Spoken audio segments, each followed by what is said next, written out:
যখন নেইমার স্ট্যান্ডে নিজের ছেলেকে দেখতে পান তখন মাঠ থেকেই তাকে হাত নেড়ে ডাকেন এবং তার দিকে এগিয়ে যেতে থাকেন। ছোটবেলায় নেইমার প্রায়ই ছেলেকে কোলে নিয়ে ঘুরতেন আর আজও তাকে নিজের কাছে ডাকছেন। কিন্তু নিরাপত্তারক্ষীরা সিকিউরিটি গার্ড ছেলেটিকে আটকে দেয়। তখন সে বলে, উনি আমার বাবা। এরপর আরেকজন নিরাপত্তারক্ষী তাকে যেতে দেয়, কিন্তু নিজে পৌঁছানোর আগেই আরেকজন মহিলা নিরাপত্তারক্ষী তাকে আবার থামিয়ে দেন। তখনও সে বলে, উনি আমার বাবা। যখন নিরাপত্তারক্ষীরা দেখেন যে নেইমার নিজেই ইশারা করে তাকে ডাকছেন, তখন তারা তাকে যেতে দেন। এরপর নেইমার জুনিয়র নিজের ছেলের কাছে এসে তার সঙ্গে হ্যান্ডশেক করেন। ছেলে বলে, বাবা, আমি কি মাঠে আসতে পারি? নেইমার হেসে বলেন, অবশ্যই। তারপর ছেলে কাঁচের উঁচু দেয়াল পেরিয়ে নিচে নামতে শুরু করলে নেইমার ও নিরাপত্তারক্ষীরা মিলে তাকে নিরাপদে নামতে সাহায্য করেন।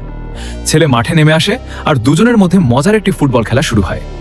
ছেলে বাবাকে থামানোর জন্য সর্বোচ্চ চেষ্টা করে, কিন্তু নেইমার তার বিখ্যাত ড্রিবলিং দক্ষতা দেখিয়ে বলটি ছেলের দুই পায়ের মাঝ দিয়ে বের করে দেন, যাকে ফুটবলে নাটমেগ বলা হয়, এবং অসাধারণ একটি মুভ করেন।